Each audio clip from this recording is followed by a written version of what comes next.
할렐루야. 하나님께 예배하는 여러분들을 나사렛 예수의 이름으로 환영하고 또한 축복합니다. 오늘 한 날도 하나님이 주시는 평강과 은혜, 특별히 부활의 능력으로 체험받을 수 있기를 다시 한번 축복합니다. 이제 사도신경을 고백하심으로 하나님께 예배하겠습니다.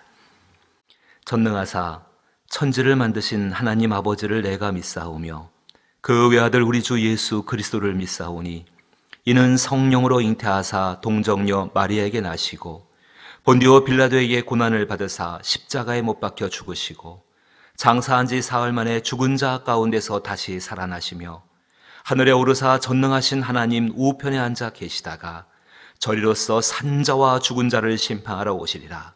성령을 믿사오며 거룩한 공회와 성도가 서로 교통하는 것과 죄를 사하여 주시는 것과 몸이 다시 사는 것과 영원히 사는 것을 믿사옵나이다. 아멘. 찬송가 168장입니다. 하늘에 찬송이 들리던 그날.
천사장마 벌이 울리는 그날 하늘의 영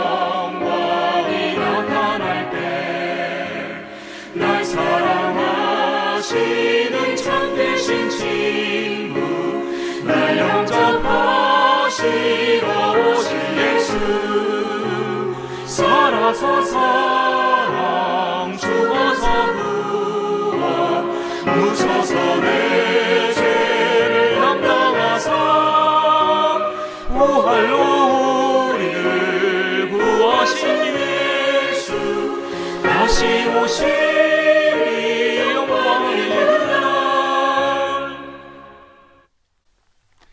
오늘 함께 대하실 말씀은 마태복음 28장 8절로부터 10절 말씀입니다.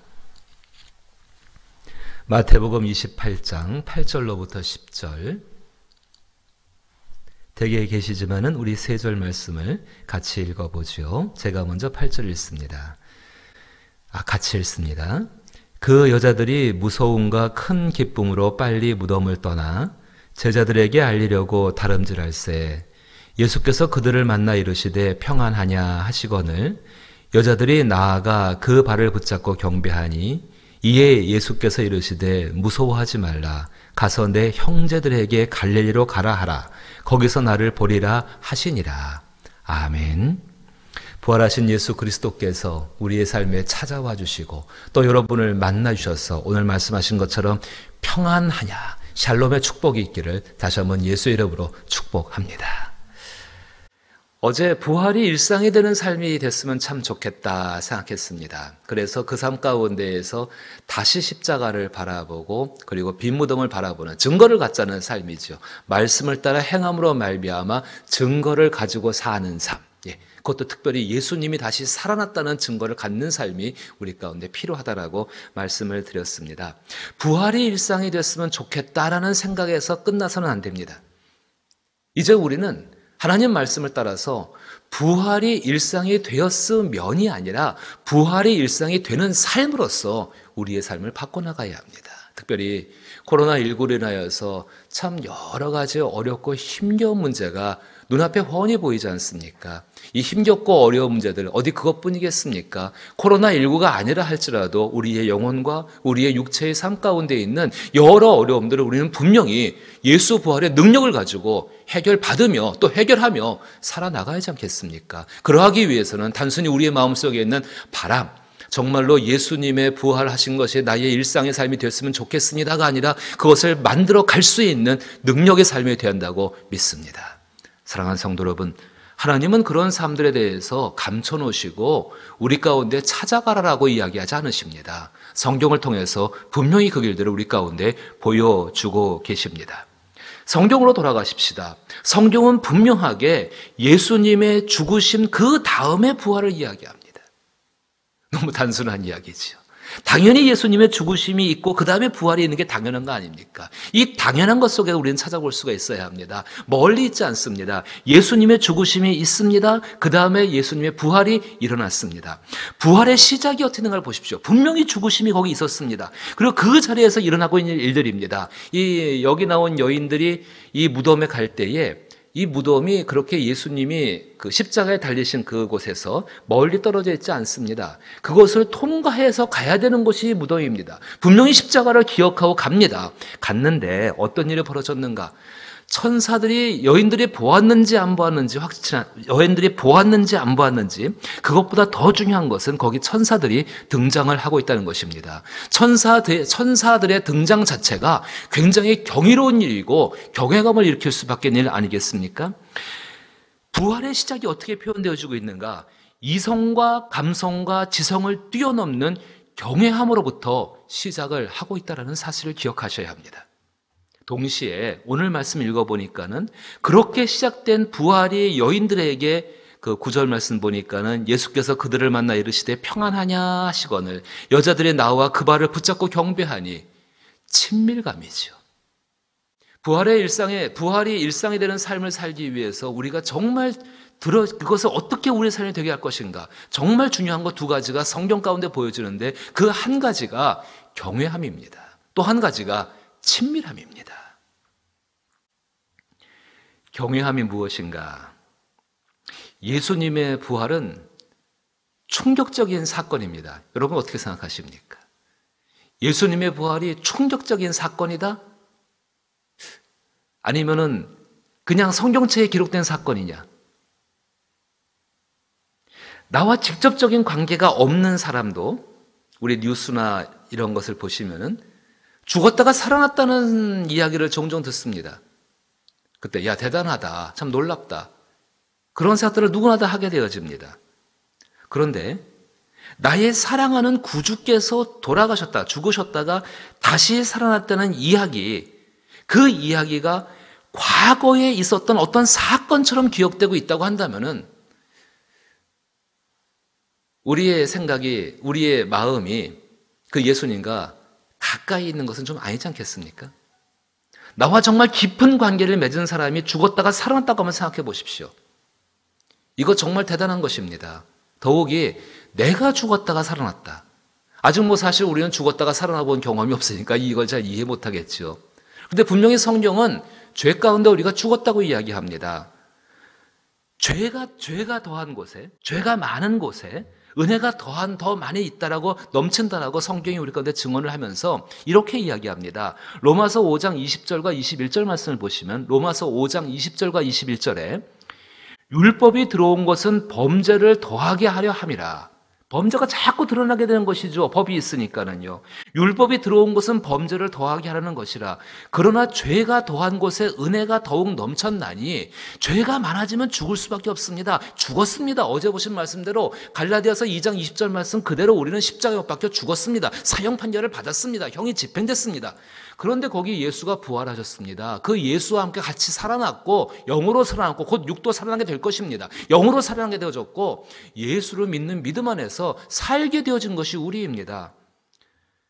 율법이 들어온 것은 범죄를 더하게 하려 함이라. 그러나 죄가 더한 곳에 은혜가 더욱 넘쳤나니 이는 죄가 사망 안에서 왕노릇한 것 같이 은혜도 또한 의로 말미암아 왕노릇하여 우리 주 예수 그리스도로 말미암아 영생에 이르게 하려 함이라. 로마서 5장 20절과 21절 말씀입니다. 분명히 죄가 우리 안에서 왕노릇했습니다. 근데 그리스도 예수로 말미암아서 이제는 아닙니다. 그럼 뭡니까? 이제는 내 안에서 왕노릇한 게 누구십니까? 예수 그리스도, 그분이시고 그분 베푸신 은혜가 내 안에서 왕노릇하고 있다라고 성경이 분명히 선포하고 있고, 그로 말미암아서 주 예수 그리스도로 말미암아 영생에 이르게 하려 함이라고 성경이 우리 가운데 분명한 하나님의 뜻을 밝혀주고 있습니다. 왜 이 말씀을 드리는가? 이제는 내가 죽고 내 안에 예수가 사셔서 그 왕 때문에 나도 산다. 그럼 자신의 죄가 얼마나 크고 중대했는지를 우리 각성해 보아야 합니다. 두렵게 하거나 우리를 근심하게 하고자 하는 것이 아니라 그것을 기억함으로 말미암아 다시 살아난 것이 얼마나 큰 일들인지를 우리는 묵상하고 생각해야 한다는 것입니다. 정말로 다시 갈라디아서 2장 20절 말씀 그대로 내가 그리스도와 함께 십자가에 못 박혔나니, 이것은 우리 가운데는 죄가 유죄 사실로 확인되어지고 인정되어지고 그거에 따라서 정말 사형 판결을 받고 그냥 받고 끝난 것이 아니라 형 집행이 이미 시작됐다는 것을 말하고 있고, 그 결과로 예수님이 죽으신 것처럼 비록 몸은 죽지는 않죠. 하지만 우리의 영혼은 이미 죽었다는 것을 의미하고 그 예수로 말미암아서 다시 산 것을 성경은 증언을 해주고 있는 것입니다. 그렇다면은 예수의 부활로 우리가 다시 살게 된 겁니다. 육체가 아직 죽어보질 못했으니까 느끼지를 못하겠죠. 그러나 나의 영이 죽었다가 다시 살았습니다.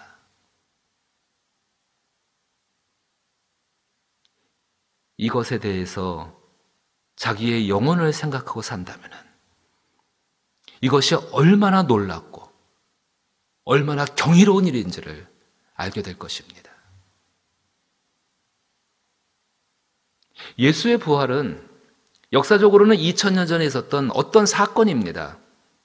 그러나 내 영혼이 다시 살았다는 것에 대해서, 그 죄로 인해서 죽었고 그 예수로 인해 다시 살았다는 것을 갖다가 각성하게 된다면, 정말 그렇다면 그것은 2000년 전에 있는 사건이 있었던 사건이 아니라 지금 내 삶 가운데에도 계속해서 반복적으로 일어나고 있는 나의 삶의 현실이라는 것입니다.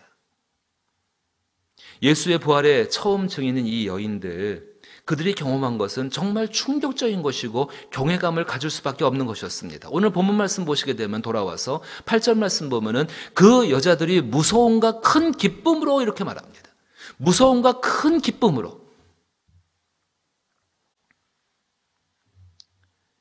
거기 나온 사람들 왜 거기 왔는 줄 아십니까? 거기에 왔던 그 여인들은 예수의 죽음을 수습하는 일에 깊이 관여돼서 온 사람들입니다.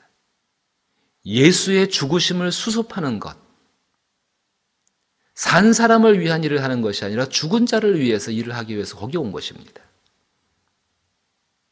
사실 그것은 그들 입장에서는 할 수 있는 최선의 일이고 최선의 사랑의 표현일 것입니다.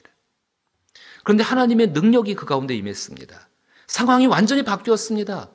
죽음을 수습하러 온 사람들이 아니라 이 사람들이 이제 예수 다시 살아나신 생명, 그 생명을 수습해야 되는 사람들로 처지가 바뀌어버리게 된 것입니다. 이게 그리스도인들입니다. 그리스도인들은 죽음을 수습하지 않습니다. 물론 장례를 치른다든가 뭐 그런 거를 말씀드리는 것이 아니라 죽은 일들을 위해 살지 않는다는 것입니다. 생명을 수습하기 위해서 생명에 관계된 일들을 하고 있다는 것입니다. 예수 부활에 대한 경외감은 나 자신이 살아남에 대한 경외감으로서 정말 표현되어야 합니다. 그 경외감은 우리의 영혼과 삶의 거룩한 두려움과 큰 기쁨으로 살아가게 만들어준다는 사실을 우리는 기억할 수 있어야 합니다. 사랑하는 성도 여러분, 우리가 행할 일은 살아있는 예수의 것, 거기에 관심을 가지고 그것을 위해 기도하며 그것을 위해 애쓰며 때로 그것 때문에 포기할 것이다면 포기할 수 있는 것, 바로 그것이 우리가 예수, 그 부활하신 예수를 그 능력이 내 일상에 되게 하는 삶인 줄로 믿습니다. 자기 영혼이 살아났다는 것에 대한 경외감을 가지십시오. 그 경외감으로 예수가 살아나신 그 자리 가운데에서 이제 정말 그것을 가지고서 그분께 행할 수 있기를 부탁을 드립니다. 또 한 가지는 친밀감입니다. 예수 부활의 능력은 하나님께 대한 친밀감을 분명하게 회복시켜 줍니다. 가만히 그 말씀 다시 보십시오. 8절 말씀에 그 여자들이 무서움과 큰 기쁨으로 빨리 무덤을 떠나 제자들에게 알리려고 다름질 할세. 생명을 수습하는 첫 번째 일이 빨리 제자들에게 예수 살아나셨다는 것을, 생명에 관한 일을 전하는 그 일이었습니다. 9절에 보게 되면은 그들이 막 달려갈 때에 그들이 예수께서 그들을 만나 이르시되 평안하냐 하시거늘 이렇게 나옵니다. 그 말씀 한번 가만히 보십시오. 그 말씀을 가만히 보십시오. 천사들이 말을 해줬습니다. 천사들이 빨리 가서 전하라 그랬습니다. 그 말씀을 따라서 행하려고 지금 이 여인들이 움직입니다. 제자들에게 알리려고 다름질 할새 그들이 말씀에 순종해서 행동하기 시작합니다. 그러자 9절에 어떤 일이 벌어집니까? 예수께서 그들을 만나 이르시되, 그들이 하나님 말씀을 따라 순종하고자 할 때 부활하신 예수가 찾아오셨습니다. 그들을 만나주셨습니다. 이 원리를 정말 잘 기억하셔야 합니다. 우리가 하나님 말씀을 따라서 행하고자 할 때에 우리가 예수님을 찾는 것이 아니라 예수님이 우리를 먼저 찾아와 주십니다. 부활하신 다음에 예수님이 정말 여러 차례 제자들에게 나타나셨죠. 그 나타나실 때 제자들이 예수님을 찾아간 적이 있었습니까? 아님이 없었습니다. 예수님이 모두 찾아오셨습니다. 엠마오로 가는 제자들, 방 안에서 무서워가지고 꼼짝 못하고 있던 제자들, 바닷가에 있던 제자들, 전부 예수님이 찾아와 주셨습니다. 그것은 지금도 동일하게 일어난 줄 믿습니다. 그때 그분들이 어떤 일을 했는가? 오늘 여인 보게 되니까는 생명을 수습하는 일을 하기 시작했을 때에 여인들에게 주신 첫 번째 일은 빨리 가서 예수 살아났다는 것을 전하라는 일이었습니다. 그것을 하고자 했을 때 나타났습니다. 그 나타난 과정 가운데 그거로 끝나는 것이 아니라 어떤 일이 벌어지고 있습니까? 예수님이 평안하냐 샬롬아 말씀하시면서 그 여인들은 예수님, 다시 살아나신 예수님입니다. 전에 있던 죽으셨던 분, 죽기 전에 예수님이 아니라 다시 살아나신 그 예수님의 발을 붙잡고서 경배하는 모습입니다. 얼마나 반갑고 얼마나 감격스러우며 얼마나 기쁘고 얼마나 즐거웠겠습니까? 아마 우리가 다시 모여 예배한다면 그런 모습이 되지 않겠습니까? 다시 성전에 모여서 예배하고 서로가 만나서 즐거워할 때 아마 이 모습이 될 거로 저는 믿고 확신합니다. 보십시오 여러분, 그 가운데 뭐가 등장합니까? 친밀감이라는 것이 등장을 하고 있지 않겠습니까? 사랑하는 성도 여러분, 한 가지를 기억하셔야 합니다. 경외감이 없는 친밀감은 끓어오르는 감정에 불과합니다. 반면에 친밀감이 없는 경외함은 느낌이 없는 감상에 해당합니다. 물론 이것이 두 가지가 완전히 분리했다고 말할 수는 없겠죠. 어느 정도 비스듬하게 섞여 있지만은 어느 쪽에 우리가 무게를 두고 있는가. 예배는 모든 삶의 시작인 줄로 믿습니다. 그리스도인의 삶은 예배로 시작해서 예배로 맞춰지게 됩니다.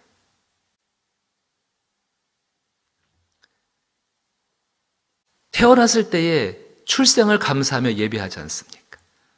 세상을 떠날 때에 임종을 하나님 앞에 고백하며 예배하지 않습니까?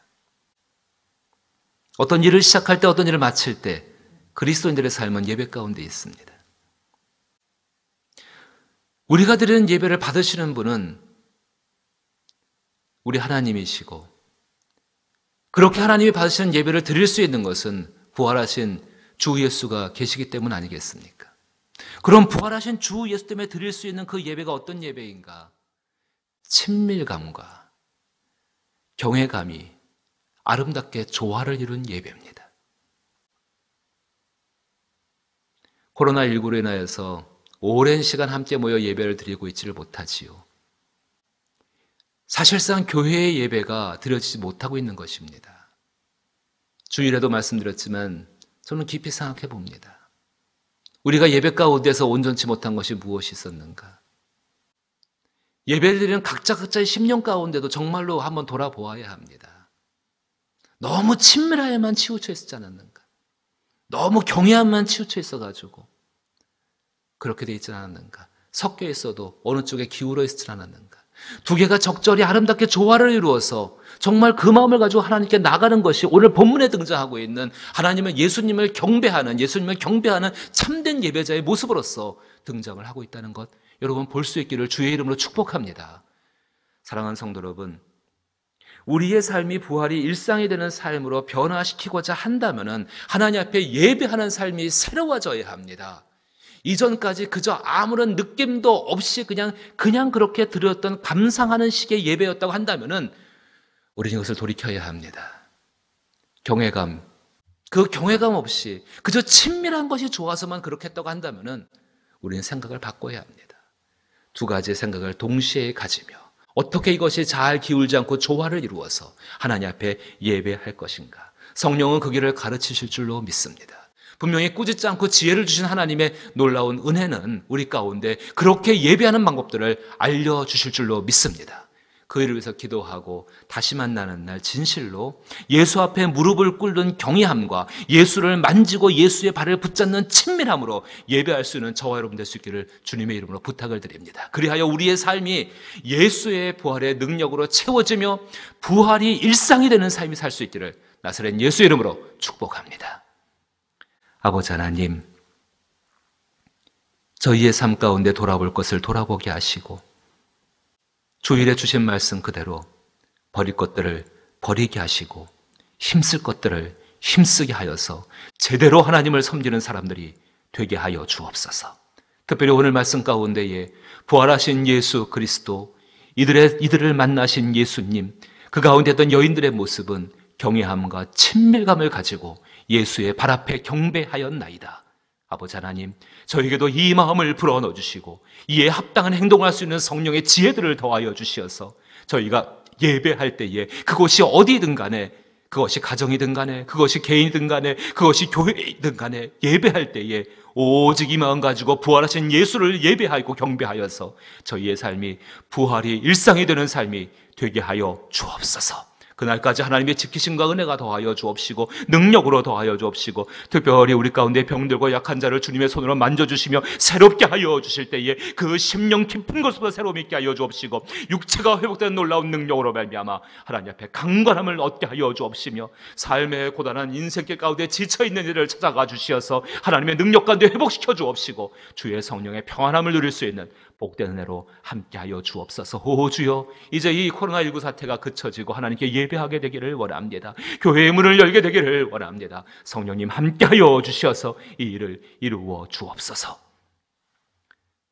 이제는 나사렛 예수의 놀라우신 은혜와 하나님 아버지의 그 놀라우신 사랑과 우리 가운데 들어오사 말할 수 없는 탄식함으로 친히 우리를 위하여 간구하시는 성령님의 역사하심과 도우심과 인도하심과 교통하심이 이제 오직 하나님 앞에 경외함과 친밀감으로 예배하여서 오직 부활하신 예수를 경험하고 나타내며 일상이 되기로 작정하는 모든 사랑하는 성도들의 심령과 육체와 또 삶의 모든 관계들과 가정과 나라와 이 민족과 교회 위에 열방 위에 이제로부터 영원토록 함께 계실지어다. 아멘.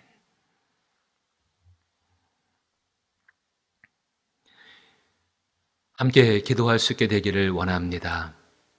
구역자님들과 함께 기도 제목을 나누시고 또 함께 기도하고 또 제가 보내드린 기도 제목과도 같이 기도해 주시고 이 코로나 사태가 일구가 빨리 종식되어서 함께 모여 예배하면서 정말 하나님을 경외함으로 친밀함으로 예배할 수 있는 날이 속히 이르기를 기도해 주십시오. 함께 기도하겠습니다.